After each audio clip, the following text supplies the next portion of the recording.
అసలు సీజ్ చేసే అవకాశం ఎవరికి ఉంటుంది సార్ ఇది? ఇక్కడ డిఓలకు ఉంటది. డిఓ కూడా ఎవరు రాలే కదా, ఎవరు రాడు సార్, వీళ్ళకి ఎవడు సహకరించడు. నేను చెప్తున్నాను కదా, ఇవన్నీ ఈ పోస్ట్ ఎట్లా అంటే వీళ్ళు కొనుక్కుంటారు తెలుసా. ప్లమ్ పోస్టులన్నీ ఇంపార్టెంట్ పొజిషన్స్ అని కొనుక్కుంటారు. మంత్రులు వాళ్ళ అనునాయులకు ఇప్పించుకుంటారు.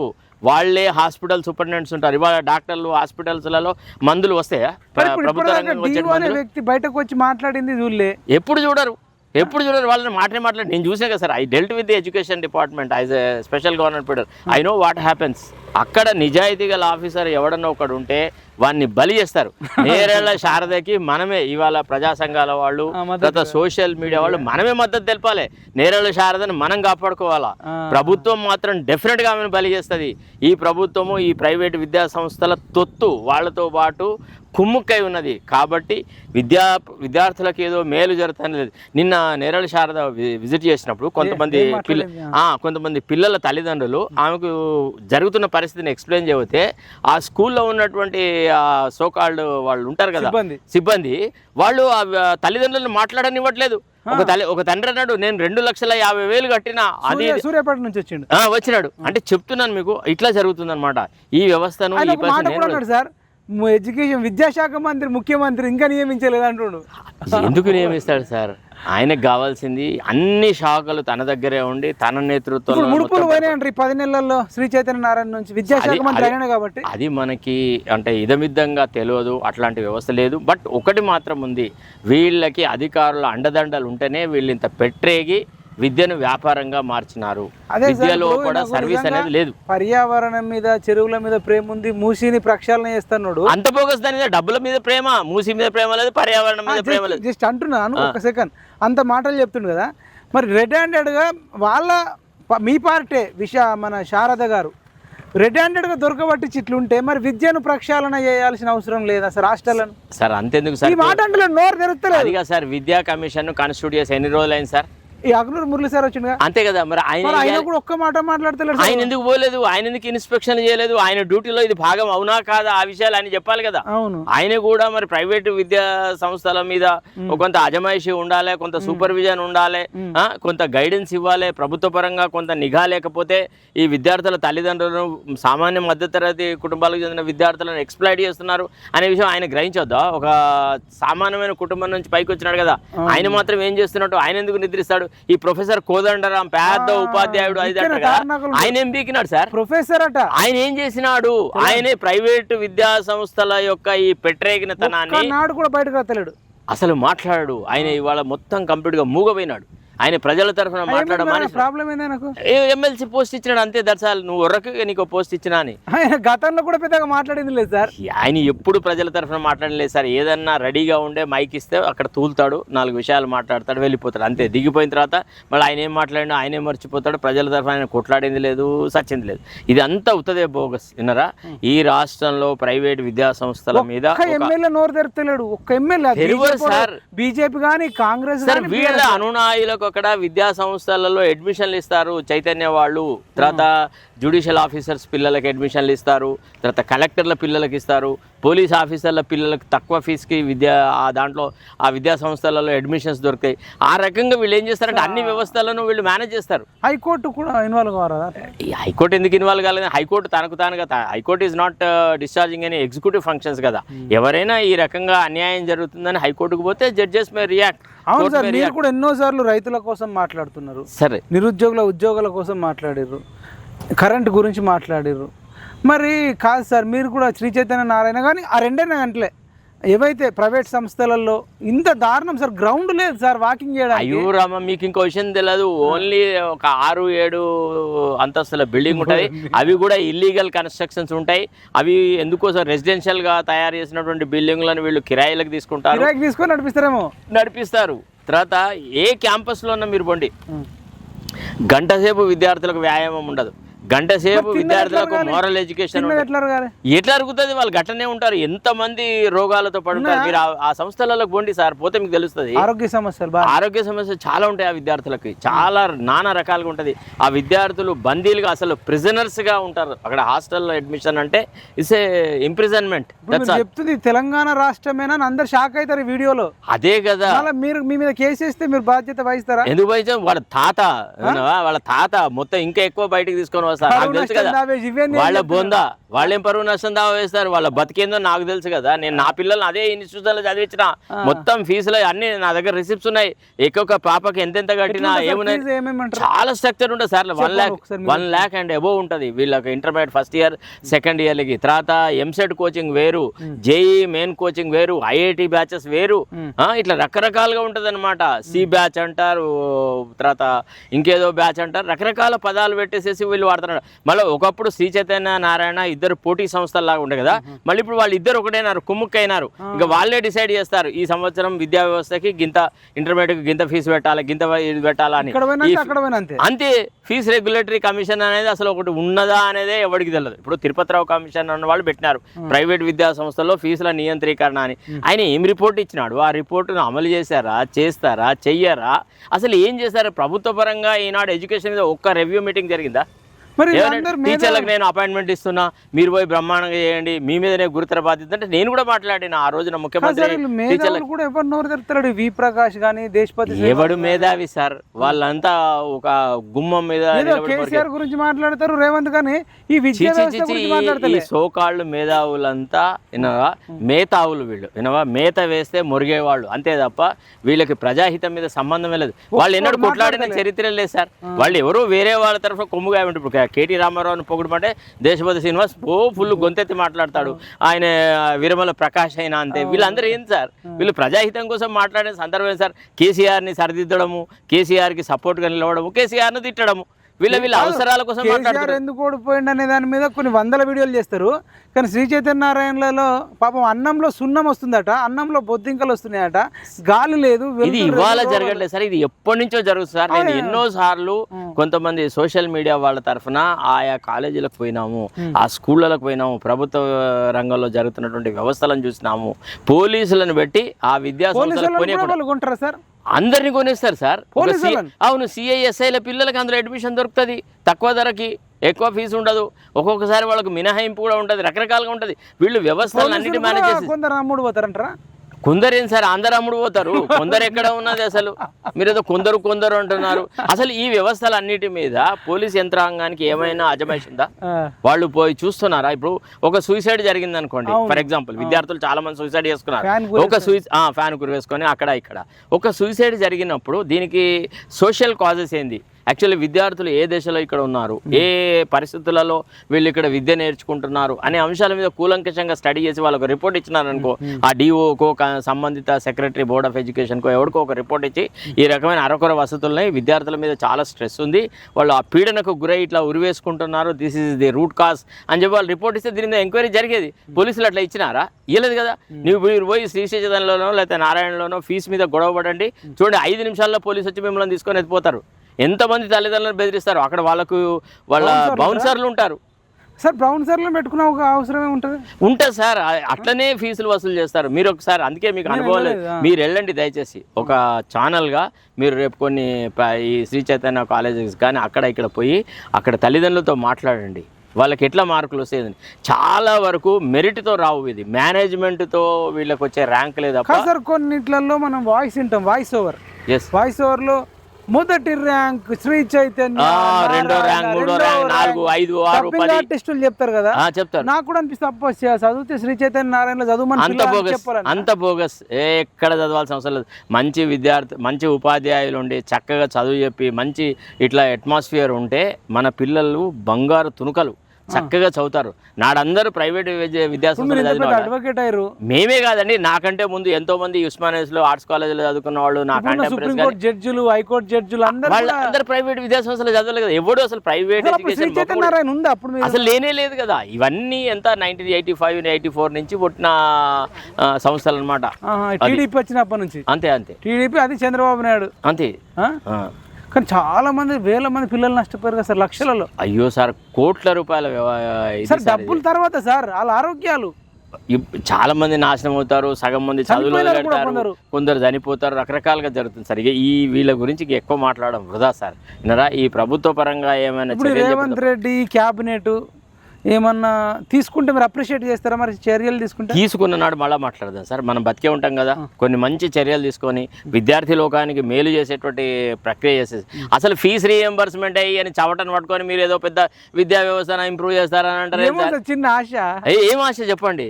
ఫీజు రీఎంబర్స్మెంట్ ఇచ్చినారా ఈ విద్యా సంవత్సరానికి? మరి అయిపోయి వాళ్ళ సర్టిఫికేట్లు డిటైన్ చేసి పెట్టినారు. విద్యార్థి లోకం ఎంత పీడనకు గురవుతున్నారు. ఎన్ని ఇంటర్మీడియట్ కాలేజెస్ లోపల రెగ్యులర్ ఫ్యాకల్టీ ఉంది, ఎన్ని డిగ్రీ కాలేజెస్లో రెగ్యులర్ ఫ్యాకల్టీ ఉంది. అసలు అక్కడే ఉన్న ప్రైవేట్ డిగ్రీ కాలేజెస్కి తర్వాత గవర్నమెంట్ డిగ్రీ కాలేజ్కి మధ్య కంపారిజన్ చేయాలి.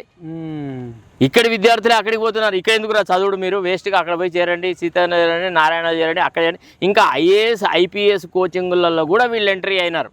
ఇవాళ వీళ్ళ ప్రమేయం లేకుండా ఎక్కడ ఎవరికి ఎక్కడ ఉద్యోగం వచ్చే అవకాశం లేదు. చదువులో ఇస్తున్నారు. Yes, exactly. ఎప్పటి నుంచో మొదలైంది అది, ఇవాళ నిన్న ఎప్పటి నుంచో మొదలైంది. కొత్త వ్యాపారం అన్ని అంత వ్యాపారం. అసలు విద్య అనేది ఒక వ్యాపారం. సార్ వీళ్ళు ఐఐటీలలో ఐఐఎంలలో కూడా మీకు సీట్ వస్తుందని చెప్తారట కదా. అవును, మెడికల్ సీట్లు వస్తాయని. సార్ అవన్నీ మనం రకరకాల వ్యవస్థలు ఉంటాయి సార్. అది అనుభవం ఉంటే అక్కడ పీడనకు గురైతే మనకు వస్తుంది. ఎందుకంటే నేను నా 3 పిల్లల్ని ఆ విద్యా సంస్థలో చదివించిన, బంధువుల పిల్లలు, మా అన్నదమ్ముల పిల్లలు. ట్రాప్ లో పడ్డారు మరి.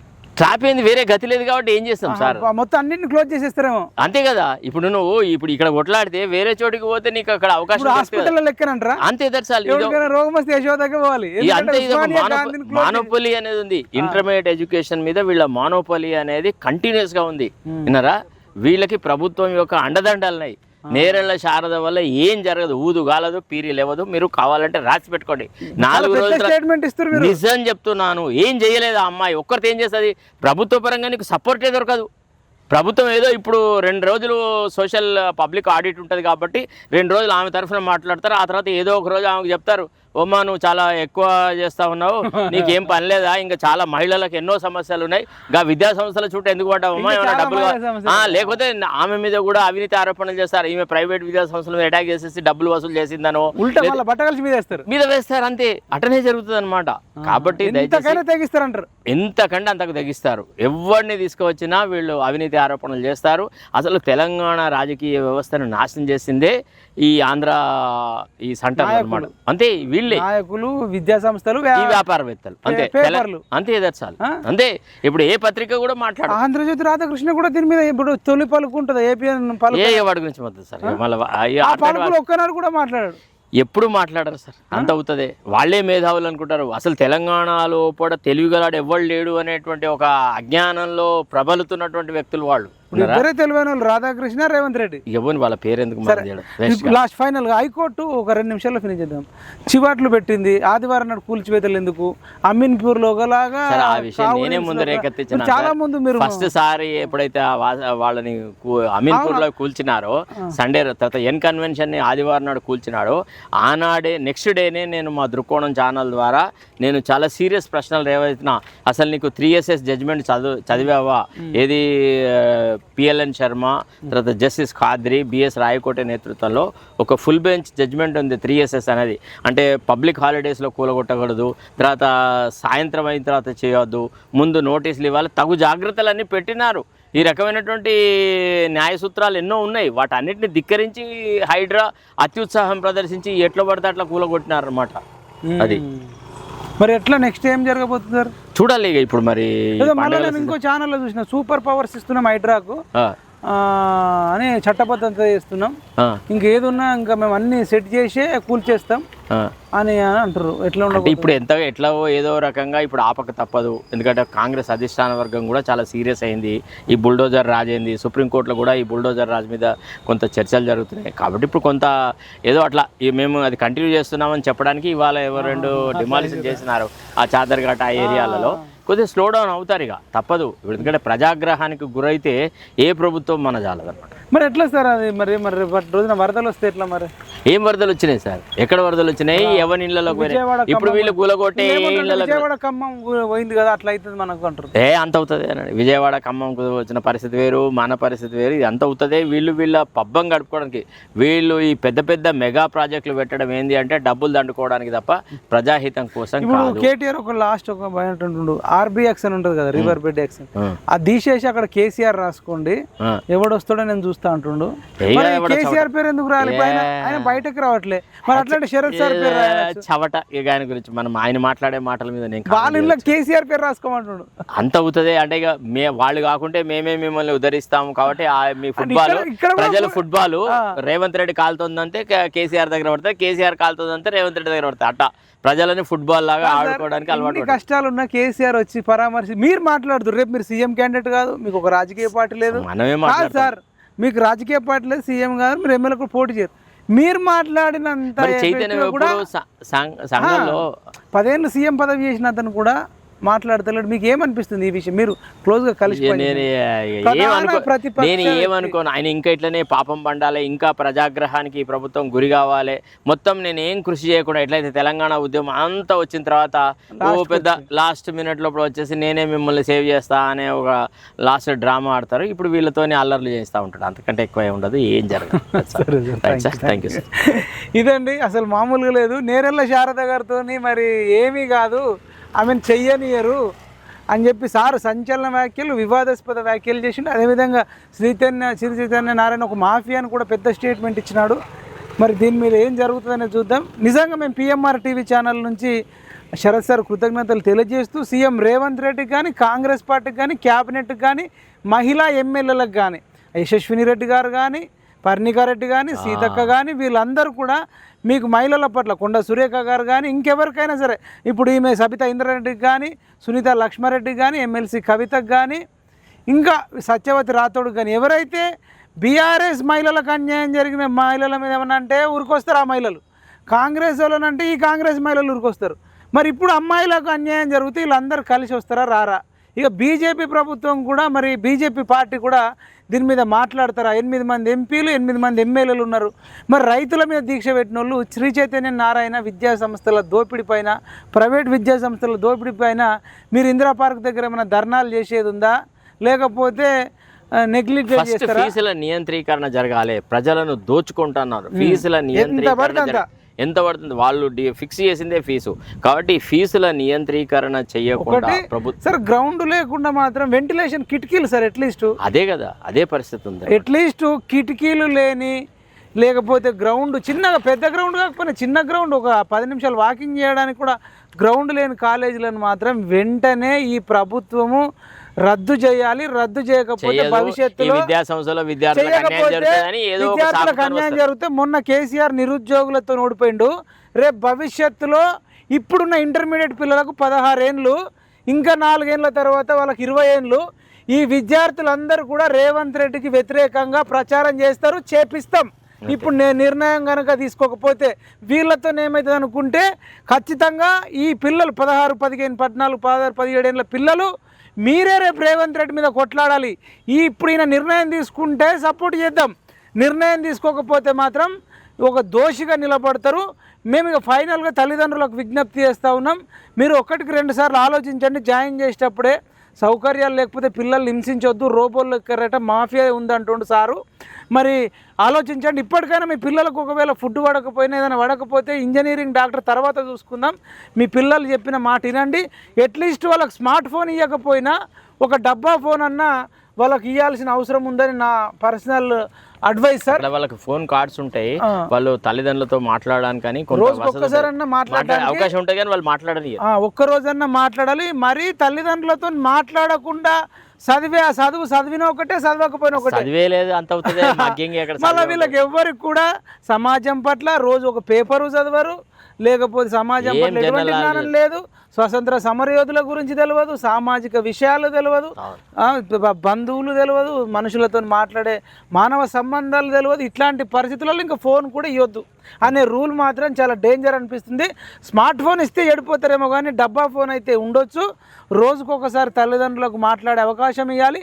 ఈ రకమైన చర్యలు ప్రభుత్వాలు తీసుకోవాలి. ఎటువంటి ఫెసిలిటీస్ లేని మాత్రం సీరియస్గా తీసుకోకపోతే నేరెళ్ళ శారద గారు ఒక విషయాన్ని వెలుగులోకి తీసుకొచ్చిర్రు. మంచి నిర్ణయాలు తీసుకొని వీటిని సీజ్ చేస్తేనేమో మంచి పేరు వస్తుంది. లేకపోతే నేరెళ్ళ శారద గారు మీరైనా ఒప్పియండి, ఒప్పుకోకపోతే మన అందరం కలిసి పోరాటం చేద్దాం. ఏం జరుగుతుంది అనేది చూద్దాం. శరత్ సార్కు థ్యాంక్స్ చెప్తూ ధన్యవాదాలు సార్. చూద్దాం మరి వీడియోని ఎక్కువ మందికి షేర్ చేయండి, తల్లిదండ్రులు ఎస్పెషల్గా షేర్ చేయాలి.